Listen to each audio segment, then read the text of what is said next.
हर हर महादेव। देवों का देव महादेव जी के चरण में प्रणाम करती हूँ, मेरा प्रणाम स्वीकार हो।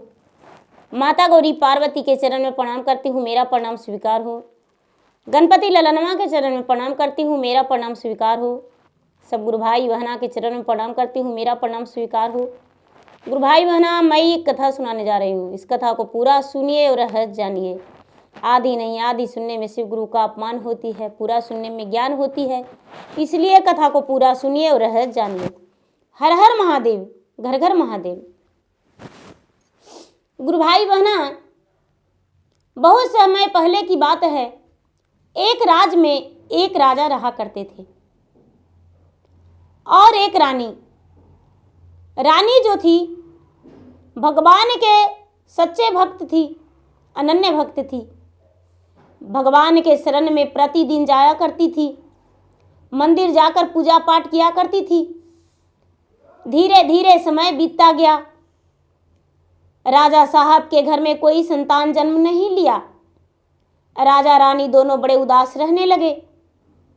गांव का प्रजा उनका अनेक प्रकार के सवाल उठाने लगे। तो रानी का मन में ख्याल आया कि राजा साहब, मेरा तो कोई संतान नहीं, लेकिन आप यदि दूसरा विवाह कर लेते, तो यदि विवाह कर लेते तो उसके ओद्र से संतान हो जाता, तो मेरा बांझ का नाम छूट जाता और आपका घर में बारिश हो जाता। राजा का सुझाव अच्छा लगा। राजा सोचे कि अच्छा है, हम विवाह कर लेंगे।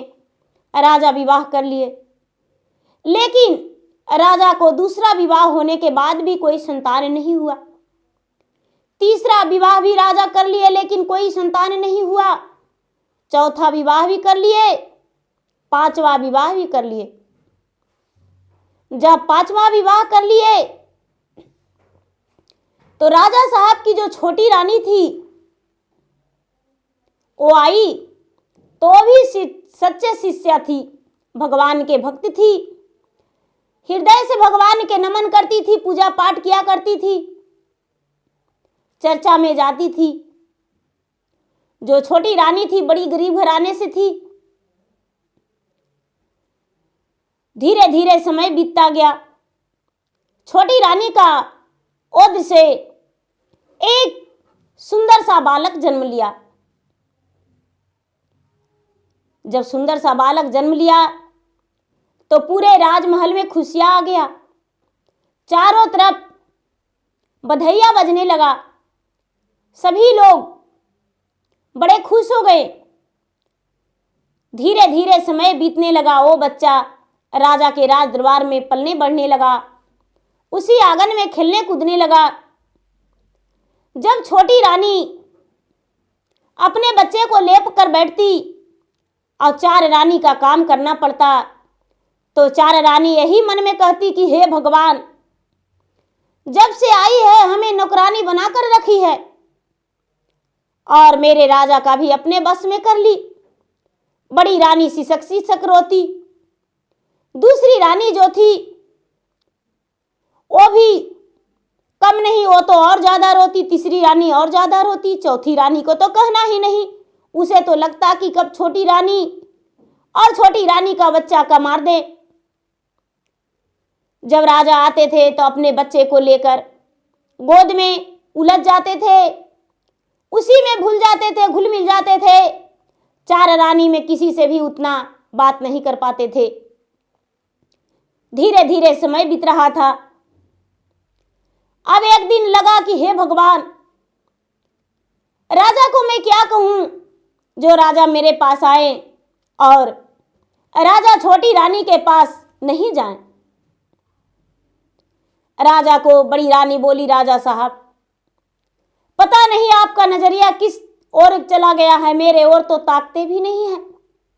राजा बड़ी रानी को बात सुनकर अनसुना कर दिए और बच्चे जो था सड़क के किनारे जा रहा था जिसमें गाड़ियां आने को चलती थी।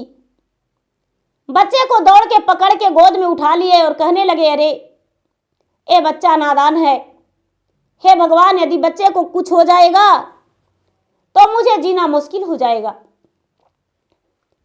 अब एक दिन का बात है कि जो छोटी रानी थी घर में चर्चा रखी, घर में चर्चा रखी, चर्चा कराने लगी, सबको बुलावा दी और चारों सौतन के भी बोली।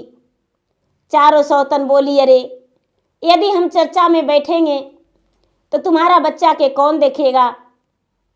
ये तो मेरा सूर्य भगवान है, इसके बिना पूरा संसार अंधियाला हो जाएगा। तुम चर्चा कराओ और हम बच्चे को संभालेंगे। जो छोटी रानी थी चर्चा में बैठ गई। चारों रानी ने बड़े प्रेम से जो भोजन था, भोजन में जहर मिला दी और बच्चे को चम्मच चम्मच लेकर चारों मिलकर गोल गोल बातें करके, मीठी मीठी बातें करके बच्चा को खिला दी। बच्चा जो था, बच्चा जमीन पे गिर गया और उसका मृत्यु हो गया। जब मृत्यु हो गया तो चारी रानी पूरा सीना पीट पीट के चिल्लाने लगी, गला फाड़ फाड़ के चिल्लाने लगी कि हे भगवान, कौन ऐसा दूत आया जो मेरे बच्चे को प्राण खींच ले गया? हे भगवान, मेरा बच्चा हिल डोल नहीं कर रहा है, सुख-बुक नहीं कर रहा है। छोटी रानी जो थी, छोटी रानी चर्चा में बैठी थी अपने ही आंगन में। उसे भी कानों में गूंजने लगा कि चारों रानी आखिर किस लिए रो रही है। सारा लोग कहने लगे, रानी साहब, आपके घर में चर्चा कैसे होगा? लगता है आपके घर में कोई आफा सुल्तानी आ गया है, कोई अनहोनी हो गया है। छोटी रानी दौड़ के बच्चे के पास गई। चारों रानी के कहने लगी, क्या हुआ? चारों रानी बोली, अरे बहन, तुम्हें दिखता नहीं बच्चा जमीन पे गिरा हुआ है, पता नहीं कैसे क्या हो गया। अब तो छोटी रानी देखकर तो बेहोश गिर गई। अब भला चर्चा कौन करेगा, पूजा कौन करेगा? सभी लोग अपने घर चले गए और राजा को पता चला तो राजा बच्चे में लिपट लिपट के रोने लगे। धीरे धीरे समय बीतने लगा, शाम हो गया। छोटी रानी बड़ी कोशिश की लेकिन बच्चा जी नहीं पाया। बच्चा को सभी मिलकर मसान घाट ले जाकर और उसे अग्नि संस्कार कर दिए। धीरे धीरे समय बीता। जो छोटी रानी थी वो पूजा पाठ छोड़ दी। घर में राजा साहब कोई पूजा पाठ करने को भी नहीं बोले, सबको मना कर दिए। अब तो राजा के घर में सांझ बाती भी पड़ना बड़ा मुश्किल था। राजा जो थे बड़े उदास रहने लगे। एक दिन का बात है कि जो छोटी रानी थी, छोटी रानी भगवान को यही कह रही थी मंदिर के पास जाकर कि हे भगवान, आपका मंदिर हम रहने नहीं देंगे, आपका मंदिर हम तोड़वा देंगे। आपका पूजा पाठ जो भी करेगा वो पापी रहेगा। आपका पूजा पाठ करने से पुत्र मर जाता है। मेरा पुत्र मर गया और हम जो हैं निसंतान हो गए। मेरे पति 5 विवाह किए लेकिन एक भी संतान नहीं है उनके घर में। इसीलिए हम आपके मंदिर को तुड़वा देंगे। आपको जो पूजा पाठ करेगा उसका पुत्र मर जाएगा। मैं तो नन्हे से भगवान का पूजा पाठ किया था, लेकिन हे भगवान, आपने क्या किया? मेरा कोख सुना कर दिया, मेरा गोद सुना कर दिया, मेरा सूरज का किरण का छीन लिया, मेरा घर में दीपक बुझ गया। अनेक प्रकार के कह के वो चिल्ला रही थी और राजा से कह रही थी कि हे राजा, हे स्वामीनाथ, आप इस मंदिर को तोड़वा दीजिए, इस मंदिर को नहीं रहने दीजिए। कोई शंकर नाम का याद करेगा तो उसे फांसी का सजा दे दीजिएगा। कोई भी भोलेनाथ का पूजा करेगा तो उसे राज से निकाल दीजिएगा। राजा साहब जो थे पूरे राज में घोषणा करवा दिए कि कोई भी शंकर नाम का जाप नहीं करना, भोले नाम का याद नहीं करना, पूजा पाठ नहीं करना और मंदिर नहीं जाना। क्योंकि मेरा 5 पत्नी जो थी भगवान के सच्चे भक्त थी और भगवान के पूजा पाठ करती थी, लेकिन हुआ का मेरा पुत्र मर गया। इसलिए किसी भी व्यक्ति के सहारा लेना है तो भगवान के सहारा मत लो, भगवान कोई मदद नहीं करते हैं। जब मंदिर तोड़वाने को राजा ऑर्डर दे दिया और लोग जाके मंदिर तोड़ने को लिए राजा के डर से लग गए, तभी एक महात्मा प्रकट हुआ। और राजा का पुत्र भी उनके साथ। महात्मा जो थे राजा के द्वार पे बच्चे को लेकर खड़े हो गए। अंदर से रानी निकली, छोटी रानी। बच्चे को देखकर बच्चा को हाथ पकड़ के खींचने लगी। ये बच्चा मेरा है, बच्चा मेरा है, मेरा बच्चा को दे दीजिए।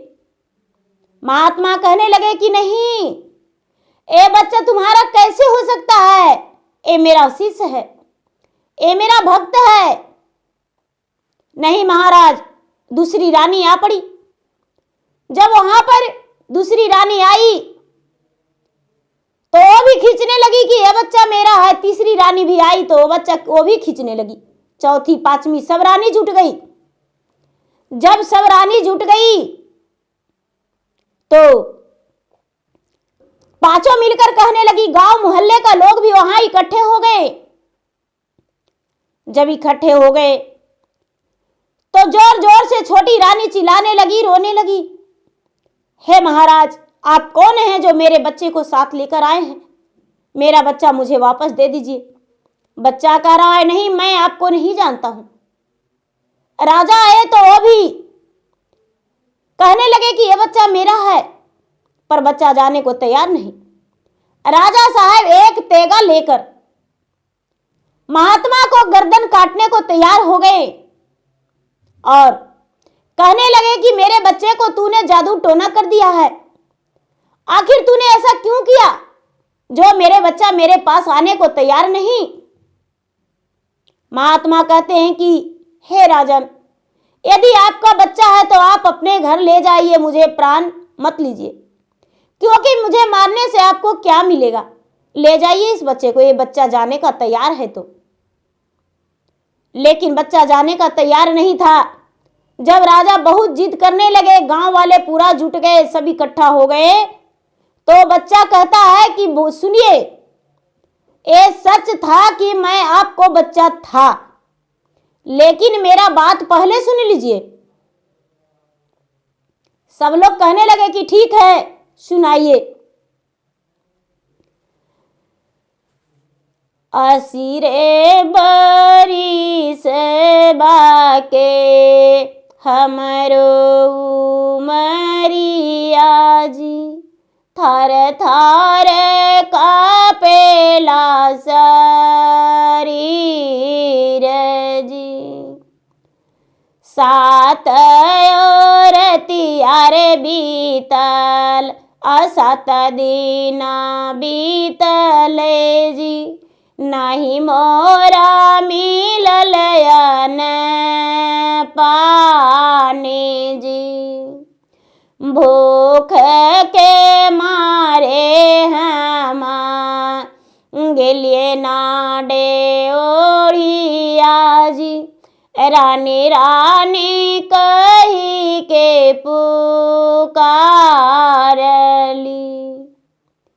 सुखलयन माले रानी बाहर एलन जी, लेहु जोगी भी छवान तो हूँ जी।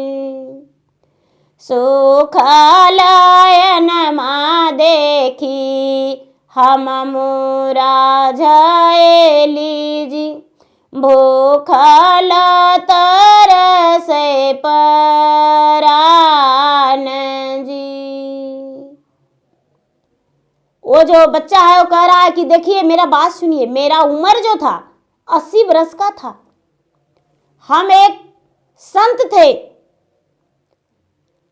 और मुझे 7 दिन से अन्न नहीं मिला था, पानी भी नहीं मिला था, और हम आपके दरवाजे पर गए थे भूखा अन्न मांगने के लिए, भोजन मांगने के लिए, लेकिन आपने सूखा अन्न लेकर आए। और जब सूखा अन्न लेकर आए तो हम बोले कि नहीं, मुझे बहुत जोरों से भूख लगा हुआ है, मुझे भोजन करा दीजिए।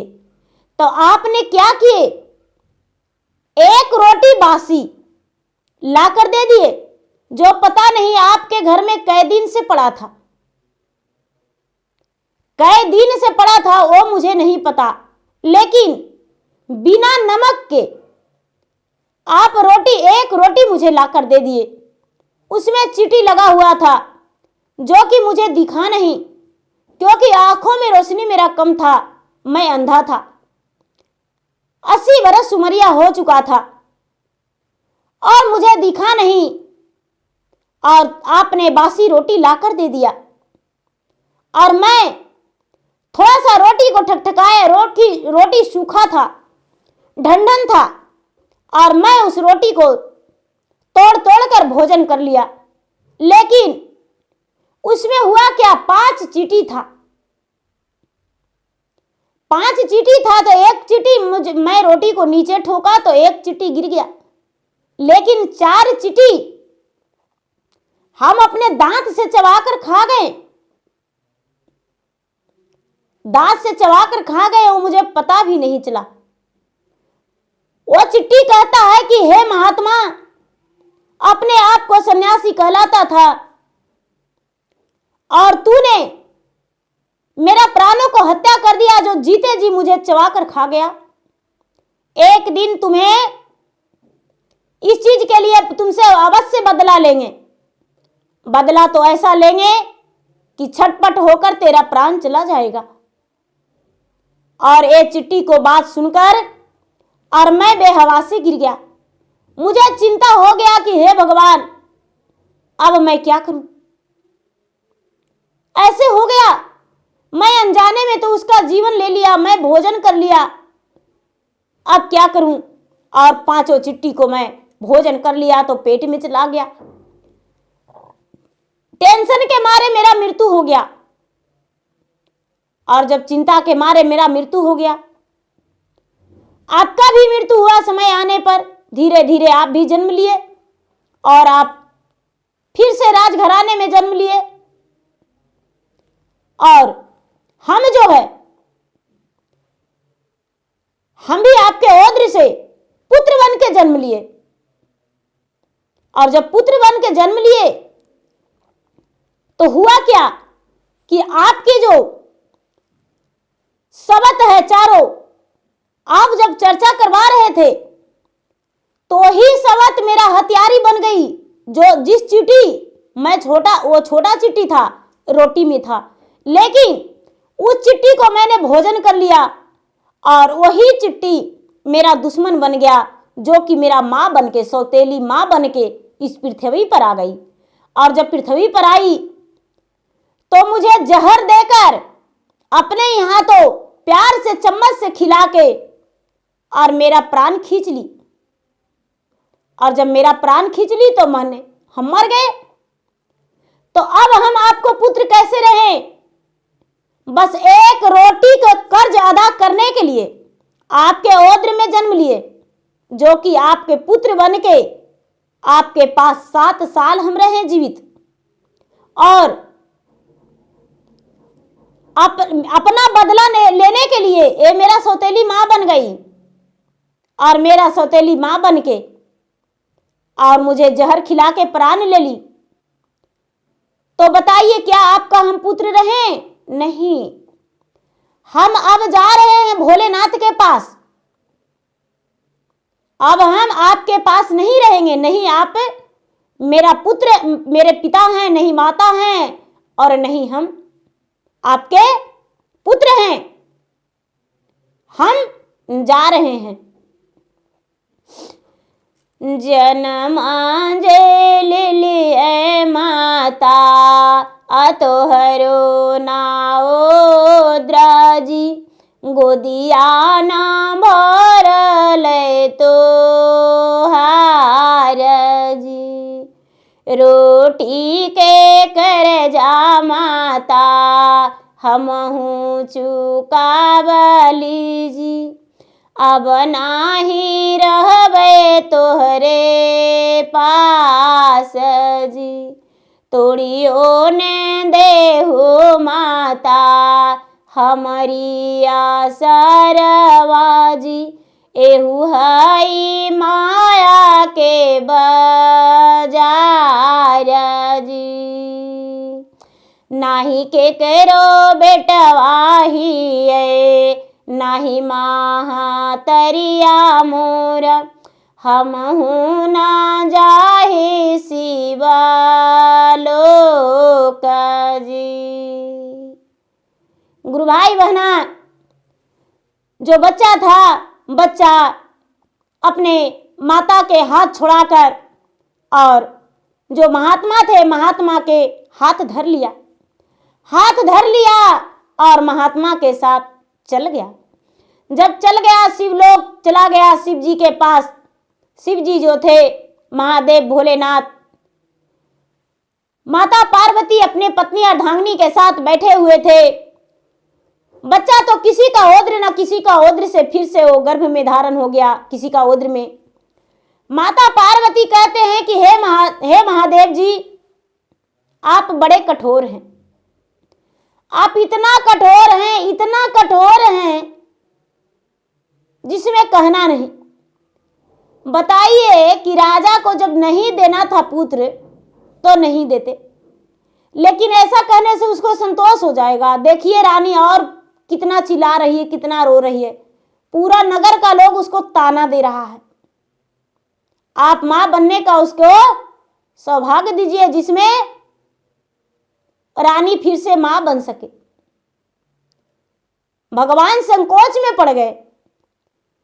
थोड़ी देर के बाद फिर कहते हैं कि ठीक है देवी, ठीक है, आपके कहने के अनुसार उसको हम पुत्र देंगे। इस बार उसको तो बस नाम के लिए पुत्र गया था, लेकिन अबरी जो पुत्र देंगे वो पुत्र उसका जीवन साथी रहेगा, जीवन भर उसके पास रहेगा, उसके नाम निशानियां चलेगा। महादेव जो थे फिर से छोटी रानी के पास सन्यासी रूपी में गए, महात्मा रूपी में गए, भिक्षा मांगने के बहाने गए। 8 दिन 10 दिन बाद छोटी रानी जो थी, छोटी रानी बड़ी उदास थी, बड़ी उदास आंखों से आंसू गिरा रही थी। उसे तो भूख प्यास सब कुछ खत्म हो चुका था। हे भगवान, मैंने क्या कर्म किया था, मेरे साथ ऐसा हुआ। भगवान भोलेनाथ महात्मा रूपी गए और कहने लगे कि क्या हुआ, पुत्री कुछ दान करो। वो जो छोटी रानी थी कहती है कि महाराज कुछ क्या, हमें तो मन करता है कि आपको पूरा राज दान कर दूं और मैं वन में चला जाऊं। ऐसा सुनकर भगवान भोलेनाथ कहते हैं कि पुत्री ऐसा क्यों बोलती हो, महाराज क्या करूं, मेरा ओद्र से एक पुत्र जन्म लिया था लेकिन वो रहा नहीं। भगवान स्वयं उसे अपने पास बुलावा भेजकर मंगा लिए, अपने साथ लेकर चले गए। वो बच्चा भी मुझे चिन्हने से इनकार कर दिया। अब भला इस संसार में जीने से क्या फायदा। भगवान भोलेनाथ कहते हैं पुत्री जब ऐसी बात है तो हम तुम्हें चुटकी भर भभूत देते हैं, इस भभूत को खाकर आराम से सो जाना, उसके बाद तुम्हें पता चल जाएगा।